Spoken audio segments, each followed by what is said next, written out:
Salut ma famille, c'est Chrono Atlas, j'espère que vous allez bien. Alors je sais pas si vous imaginez, mais là on s'apprête à vivre une demi-finale de Coupe du Monde. On s'apprête à vivre un France-Maroc. C'est typiquement le genre d'affiche qui est tellement extraordinaire que même en match amical c'est incroyable. Mais là, en demi-finale de Coupe du Monde, je pense qu'on peut tout simplement dire que ça va être magique. Alors pour ce qui est de cette équipe de France, autant au début de la compétition et même avant la compétition, j'avais quelques incertitudes par rapport à cette équipe-là, à cause de ses nombreuses blessures, à cause des derniers résultats, que ce soit au dernier Euro ou même à la dernière Ligue des Nations. Mais là, on peut vraiment dire que dans cette Coupe du Monde, les Bleus ils sont montés en puissance petit à petit. C'est vrai que dans ce match contre l'Angleterre, ok, c'était pas parfait, on va en parler, mais on peut clairement dire qu'ils ont éliminé un des plus gros favoris de cette Coupe du Monde. Donc vraiment, c'est clair que je pense qu'aujourd'hui, avec le fait qu'ils ont fait un bon parcours dans cette Coupe du Monde, avec le fait aussi que en termes de qualité, c'est une équipe exceptionnelle, on va en parler, et que aussi bien sûr, on a affaire au champion en titre.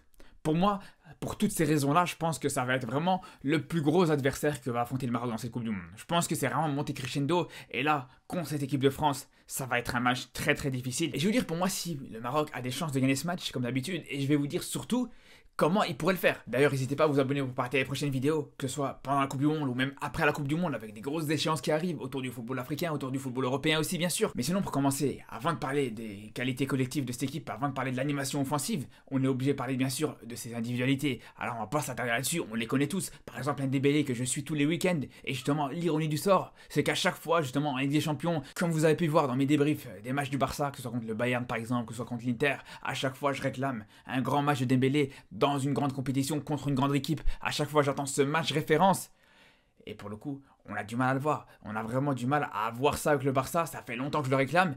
Et justement, c'est pour ça que je vous dis que c'est l'ironie du sort, c'est que j'espère que ça sera pas justement ce match référence de Dembélé.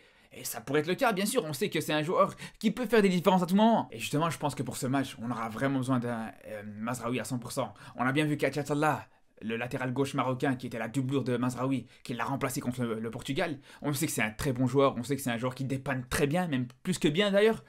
Mais pour le coup, il a des limites. On a bien vu qu'en termes de vitesse, par exemple, ça pouvait être un petit peu compliqué pour lui. C'est pour ça que je pense qu'un Mazraoui contre Dembélé, ça serait plus efficace pour moi. Après, malgré tout, j'ai commencé à parler de Dembélé, mais en vérité, c'est pas le joueur le plus dangereux pour l'instant de cette équipe de France depuis le début de la compétition. Je pense que déjà, il y en a un, avant de parler bien sûr d'Mbappé ou de Giroud, il y en a un auquel il faudra faire hyper attention, c'est bien sûr Griezmann. Autant, ça fait des années qu'on a du mal à le voir à son niveau, ça fait des années qu'il a un petit peu de mal, que ce soit en club ou même en équipe de France d'ailleurs.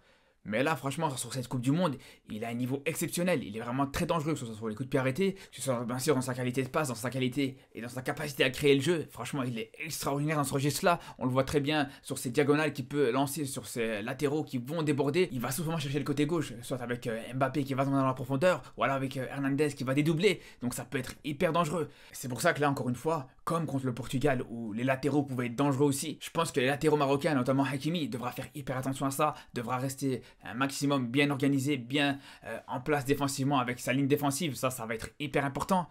Et voilà, bien sûr que tu peux pas parler d'un France-Maroc sans parler justement de ces duels entre Hakimi et Mbappé. Et moi par rapport à ça, je vais vous dire une chose. Depuis le jour où j'ai vu justement le Brésil se faire éliminer par la Croatie, avec Casemiro qui a hésité à faire cette fameuse faute sur Modric qui aurait pu éviter l'égalisation croate, depuis ce jour-là, j'ai toujours eu dans un coin de ma tête cette éventualité de voir Hakimi qui pourrait rencontrer Mbappé et qui pourrait justement hésiter à faire aussi la faute. Et là, j'espère vraiment que dans ce match, il n'y aura pas d'amitié qui tienne, il n'y aura pas de « ouais, mon frérot » aussi. J'espère vraiment que Hakimi sera aussi dur qu'il peut l'être d'habitude, que s'il faut mettre le pied, il mettra le pied, s'il faut faire la faute, il fera la faute. Alors, on ne souhaite pas bien sûr qu'il blesse Mbappé, mais comme je vous dis, on ne peut pas non plus voir de politesse à un moment donné, c'est quand même une demi-finale de Coupe du Monde. Et d'ailleurs, par rapport à ça, je pense que ça peut être sincèrement un avantage pour le Maroc. Honnêtement, pour moi j'ai toujours dit, après ça reste mon avis, mais moi je pense vraiment, et j'en suis persuadé même, que quand deux joueurs se connaissent très bien, quand deux joueurs ont l'habitude de jouer ensemble ou l'un contre l'autre, pour moi je pense que c'est toujours à l'avantage du joueur qui est défensif.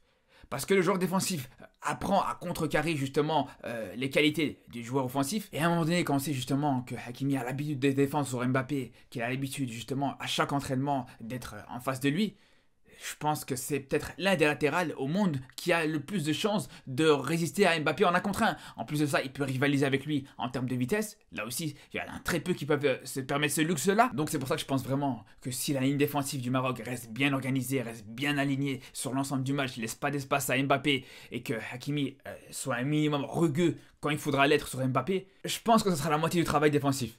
Après, bien sûr, c'est clair qu'un Mbappé, tu peux faire ce que tu veux, tu peux défendre comme tu veux. Tu sais très bien qu'à tout moment, ce genre de joueurs, ils peuvent faire des différences. Ça, on va pas le nier. On connaît tous ses qualités de frappe, on connaît tous sa capacité à pouvoir rentrer à l'intérieur et enrouler sur des très belles frappes qui peut sortir par moment. Mais le problème, c'est qu'on pourrait se dire, ouais, on peut lui fermer l'axe et l'empêcher de rentrer et se mettre sur son pied droit. Mais d'un autre côté, le problème, c'est que s'il va déborder et s'il va sur le côté pour pouvoir centrer, là aussi, il peut être très dangereux. Surtout quand t'as un Giroud dans l'axe qui peut être létal dans le domaine aérien, ça, on sait très bien aussi. Donc à un moment donné, voilà, par rapport à Mbappé, on peut parler de lui jusque demain. On sait très bien que voilà, tu sais pas complètement anticiper cette façon de défendre sur lui. C'est pour ça que je pense que une fois qu'on parle de l'organisation, une fois qu'on parle de la discipline tactique, je pense que ça va surtout se jouer sur les duels en 1 contre 1, que ce soit les duels, comme je vous dis, en termes de dribble, où Mbappé peut provoquer face à Hakimi, ou des duels en termes de vitesse aussi.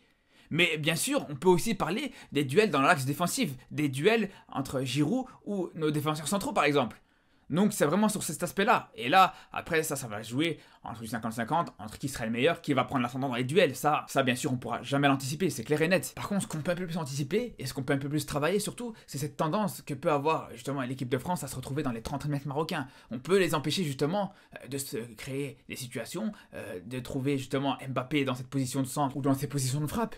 Et je pense que pour ça, il faudra vraiment être bien organisé au milieu de terrain, comme d'habitude en fait, comme depuis le début de la compétition. Il faut espérer que cette équipe nationale marocaine ait encore les ressources pour pouvoir proposer une organisation similaire sur l'ensemble d'une rencontre. Et c'est là où je pense que ça peut être intéressant. Parce qu'avant d'empêcher Mbappé de jouer et avant de laisser de défendre sur lui, il faut déjà surtout les empêcher et empêcher ses coéquipiers à trouver Mbappé. Et pour le coup, là, je pense que le milieu de terrain marocain, il aura une importance capitale. Et déjà, une des manières avec lesquelles les Bleus peuvent trouver Mbappé, c'est justement avec les décrochages de Giroud qui peut dévier sur lui avec des ballons de la tête. Et ça peut être dangereux, parce que souvent il arrive à être à l'aise dans ce domaine. Et là, vraiment, je pense que le milieu de terrain marocain, en particulier Amrabat, il aura un travail énorme à faire là-dessus. Et il devra surtout pas laisser Giroud dévier des ballons de la tête, quitte même à faire des fautes. Parce que vaut mieux, pour moi en tout cas, vaut mieux faire une faute un peu plus haut sur le terrain, même si les Français, c'est vrai qu'ils sont très bons aussi sur les coups de pied arrêtés offensifs. Mais en tout cas, je pense que vaut mieux un coup franc assez distant, justement, pour les Bleus, où les Marocains peuvent rivaliser totalement à armes égales, plutôt que laisser Giroud permettre à Mbappé de partir en profondeur. Mais après, je pense que justement, si le Maroc arrive à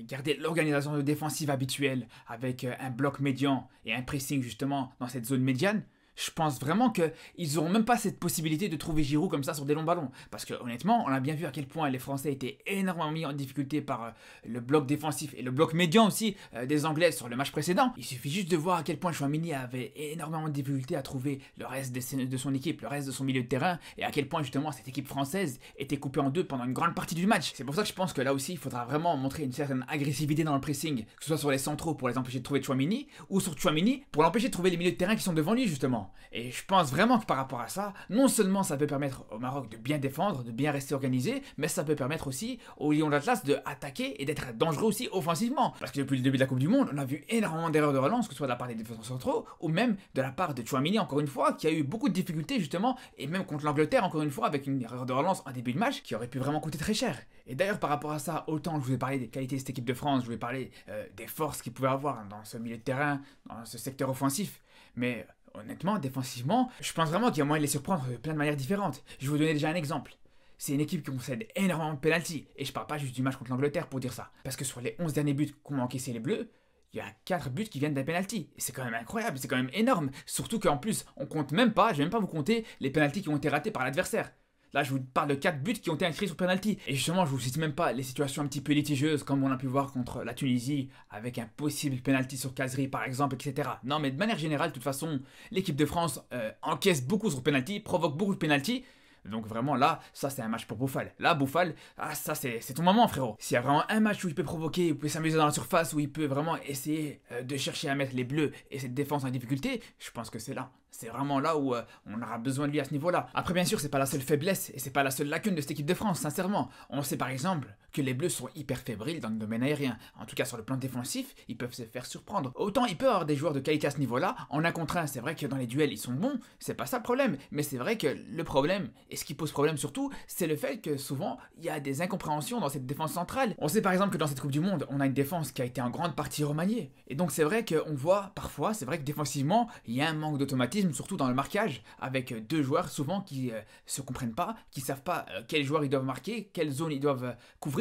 Et parfois, ça profite aux attaquants adverses et on les voit souvent faire des appels pour être à la réception d'un centre entre deux défenseurs français. Par contre, je pense que la plus grosse faiblesse de cette défense, et là, je pense que c'est vraiment le point où le Maroc peut mettre en difficulté cette équipe, c'est vraiment sur cette tendance que peuvent avoir les Bleus à reculer, à vraiment se coller parfois même à la ligne du but quand il y a des ballons comme ça ou des situations où l'adversaire il est sur le côté et il est en position de centre. On les voit vraiment reculer, quitte à laisser justement l'entrée de la surface totalement libre, et ça peut justement donner la possibilité aux attaquants marocains de venir avec des centres en retrait, que ce soit à ras de sol ou même en l'air, et ça peut vraiment donner des occasions à des joueurs comme Amala ou Nahi ou Sabiri qui ont tous les trois des très bonnes qualités de frappe. Ils doivent vraiment exploiter ce genre de situation, ce genre de centre en retrait en se trouvant à l'entrée de la surface quand c'est possible, parce que là vraiment je pense que c'est un paramètre où tu peux vraiment surprendre cette équipe de France. Ça fait plusieurs mois où quasiment à chaque match ils se font surprendre comme ça. J'ai même fait une compilation là-dessus sur TikTok et vous allez voir toutes les occasions que peuvent concéder les Bleus de cette manière-là. Franchement c'est impressionnant. En tout cas j'espère que vous avez aimé cette vidéo. Je pense que vraiment, comme je vous dis encore une fois, cette équipe de France, elle n'est pas du tout à prendre à la légère, ça je pense que c'est clair et net. À un moment donné, on parle quand même du champion du monde, avec un effectif énorme qu'il y a dans cette équipe. Donc je pense vraiment que, je vous dis, ça va être compliqué. C'est sûr que les Français seront favoris. Après, on peut espérer au miracle, comme on a pu voir jusqu'ici, on peut espérer à des exploits. Et ce qui est sûr, c'est que ça serait incroyable. Franchement, un match comme ça, où tu pourrais accéder à une finale de Coupe du Monde, c'est au-delà du surréel, c'est au-delà du rêve. Là vraiment, comme je vous le disais au début de la vidéo, c'est vraiment une situation où l'équipe du Maroc est aux portes de la finale de la Coupe du Monde. Et on ne sait pas si c'est une situation qui se reproduira un jour. Donc vraiment, j'espère juste une chose, c'est que s'il y a la possibilité, s'il y a une occasion, on espère que on pourra la saisir. Vraiment, je pense que ce qui serait plus frustrant dans ce match, c'est de voir vraiment perdre cette rencontre alors que tu gaspilles des occasions, alors que tu as des situations justement où tu peux avoir un ballon de finale de Coupe du Monde au bout du pied. Donc la seule chose que j'espère, la seule chose que j'attends, c'est juste de ne pas avoir de regrets après ce match, tout simplement. En tout cas, on se retrouve bien sûr comme d'habitude pendant le match pour suivre le match en live, et bien sûr après le match comme d'habitude pour un débrief. Donc on se dit à très très vite, et surtout d'ici là, prenez soin de vous.